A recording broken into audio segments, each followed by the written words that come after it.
12 in the Senate. I feel good about what we've been able to get done. There's obviously still work to do, but in areas like healthcare research and mental health equity, restoring Pell Grants to where people are back in school all summer, the things I've got to do on the Intelligence Committee side of this and as a defense appropriator have all given me the ability to have a broad base of ways to impact our state and the country.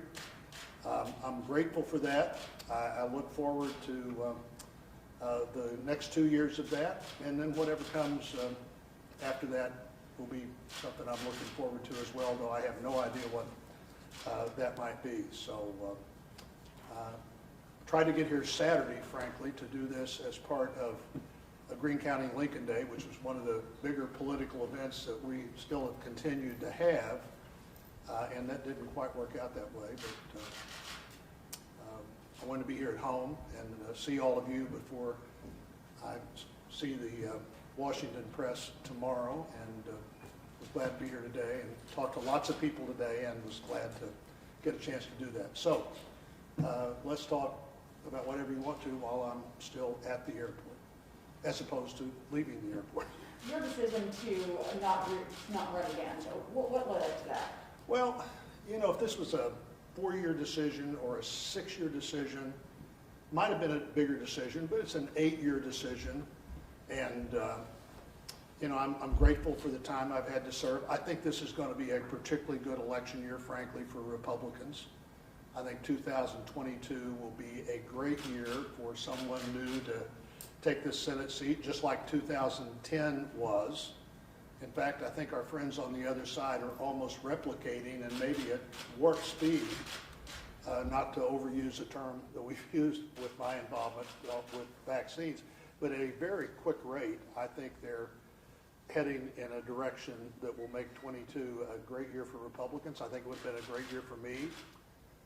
You know, lack of confidence has never been my problem particularly, but I felt good about getting elected. What I felt less good about was whether I wanted to go from 26 years in the Congress to 32 years in the Congress, and maybe eliminate the other things I might get a chance to do when I leave the Congress. So so I think it's a good decision for the Congress. I think it's a good decision for me. I think it's a good decision for what happens for future representation for our state in the Senate, and look forward to 22 being a great election year. And with that, for the state, what would you say to the people of Stratford being here, and even further the people of Missouri by your service? I'm sorry, I'm not sure I quite heard that. Let me take off the mask. How's that? You're way, so it's okay. Okay. Being from Stratford, what would you say to the folks of Stratford? And a step further, what about the people of Missouri? Well, you know, I've had a chance to serve in Greene County, to be the first Republican Secretary of State in 52 years, to then serve for 14 years this district in Southwest Missouri in the Congress.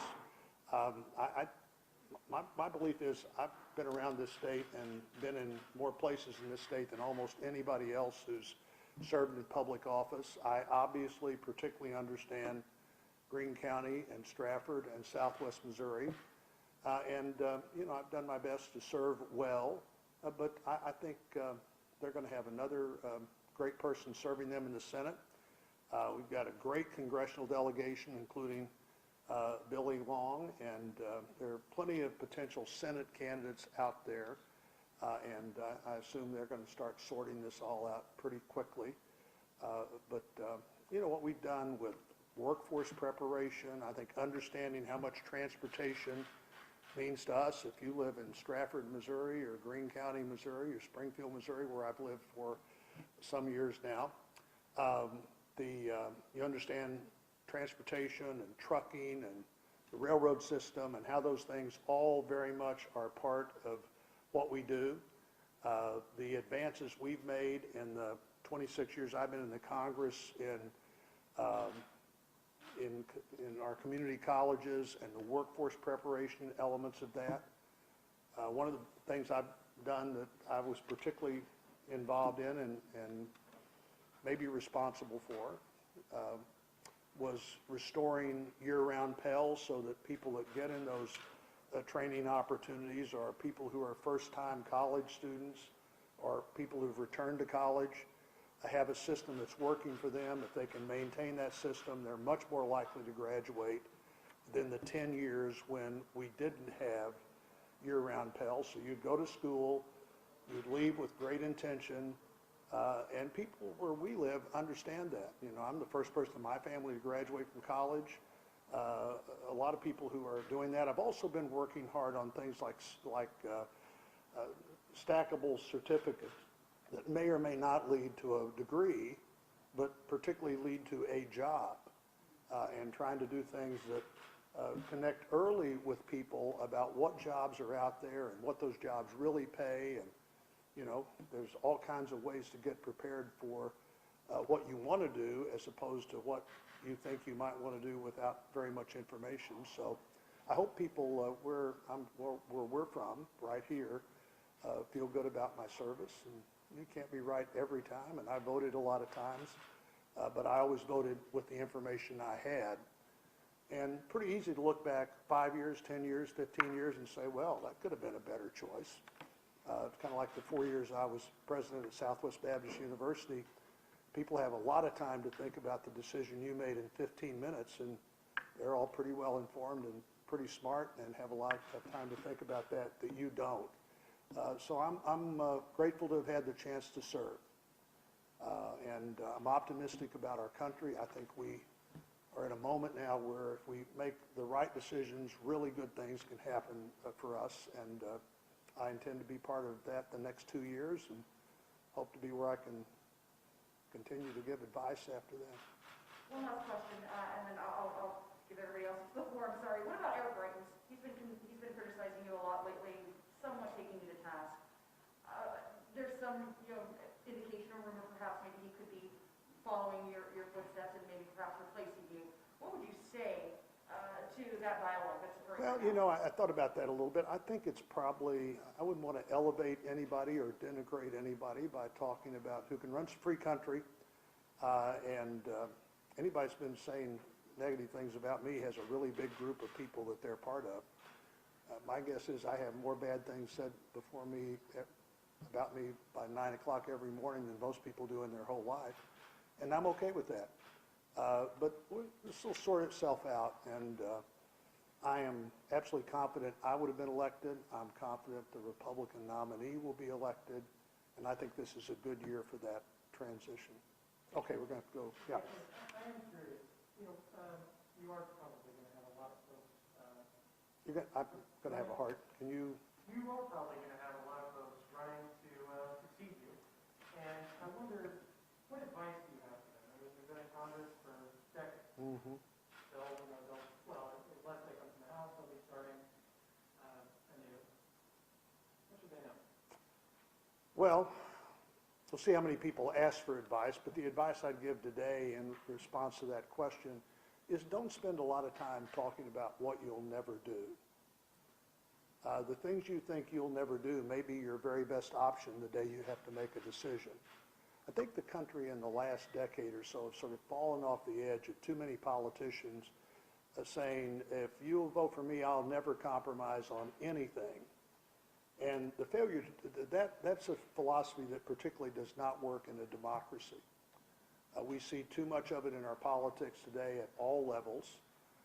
And I wouldn't spend a lot of time saying what I'd never do. I think I'd spend more time saying what I'd try to do and be willing to move as far in the direction of that goal as you possibly could, rather than say, I'll never do this. You've got to see who's there to work with you. Democracy's not for sissies.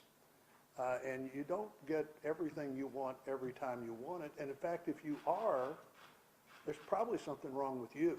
If you're getting everything you want at home or at church or at work, including the Congress of the United States,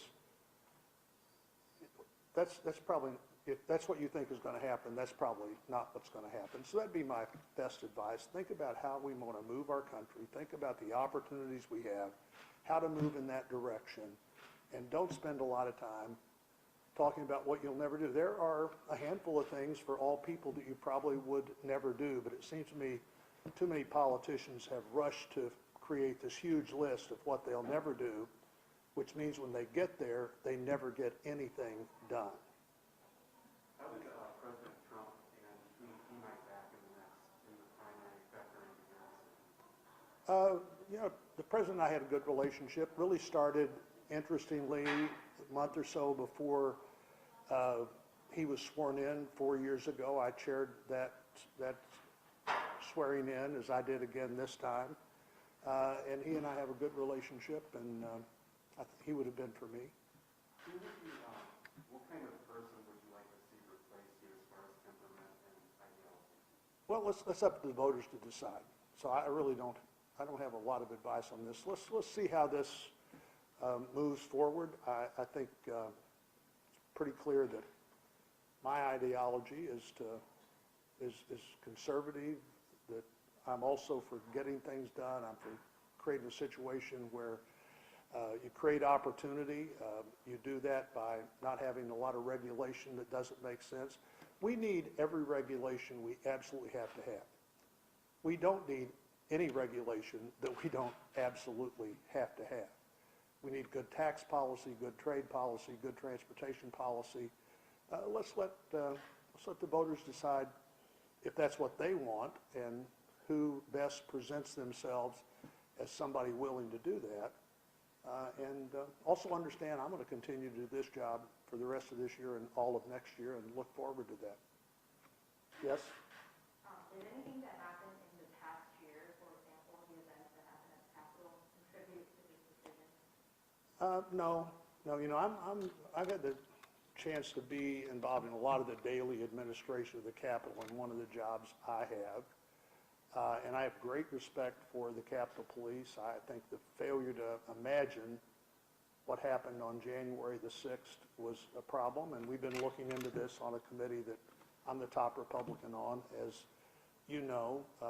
Frankly, I think most of us, because of the great work of the Capitol Police, really that day had no idea what was happening until we were out of the Capitol, and it was a full 30 minutes before we were where we could watch a television screen and watch what everybody else in America was watching. So I think maybe worse for House members, not very traumatizing for Senate members.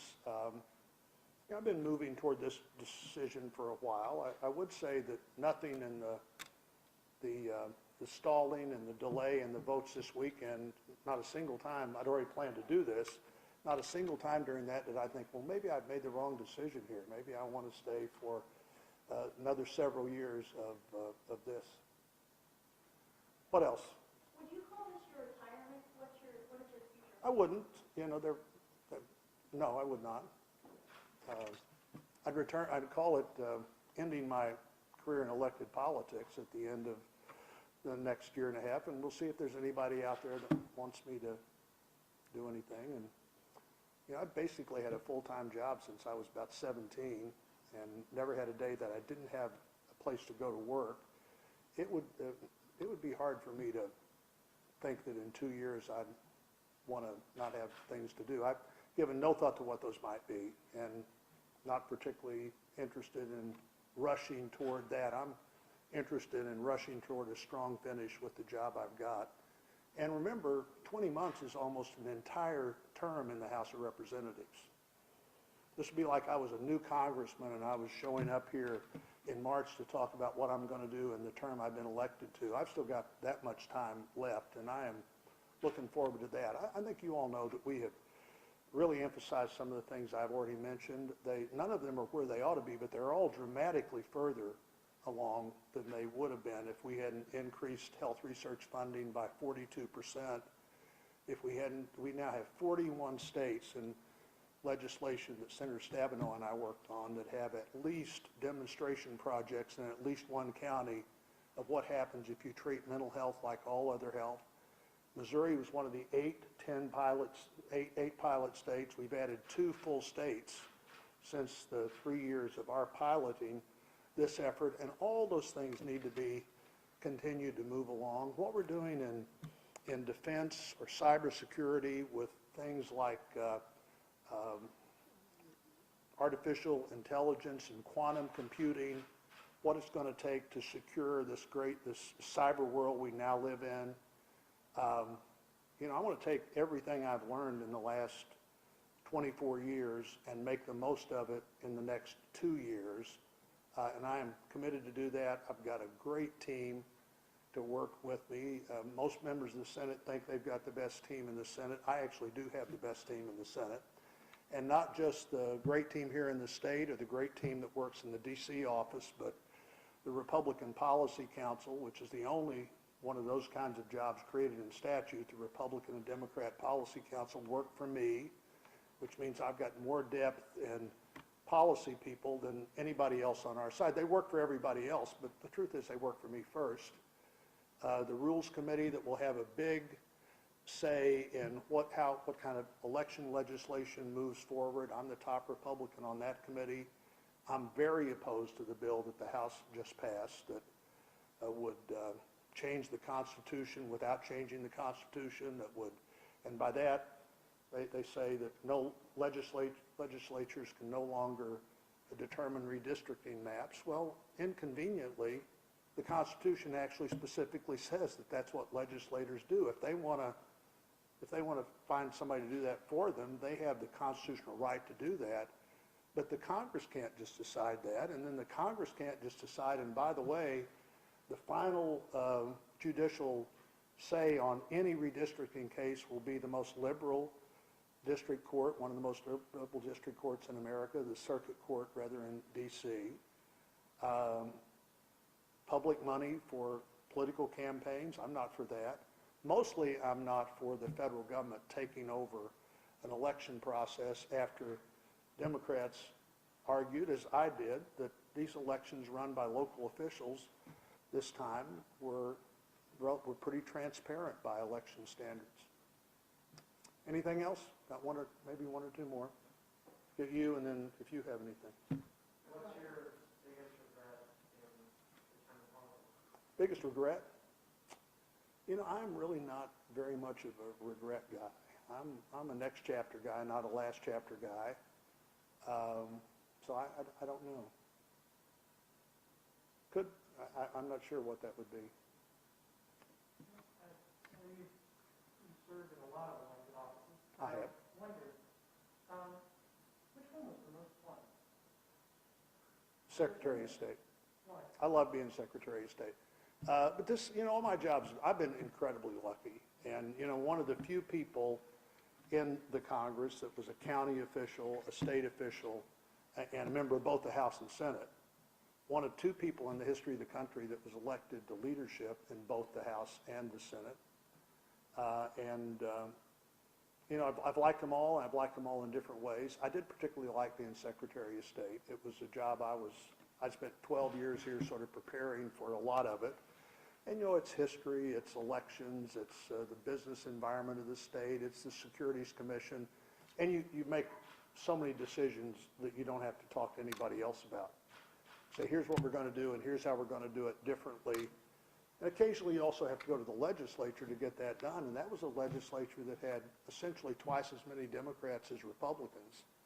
So you had to be willing to reach over to them, too, and say, okay, now here's what I'd like to do. Tell me what you need to know so we can do it my way, or what we need to add so that this is possible that I could accept. And we had great luck in that office. We added the state library to the Secretary of State's office while I was there. We built a new state archives building. I love the history of our state. So it was all fun for me. But the House was great. The Senate has been great. I somehow managed to get in positions of Senate leadership normally faster than you normally would, mostly just good luck on my part. And it would be hard for me to pick, but if I had to pick, I particularly enjoyed that 8 years, and hope that others have too.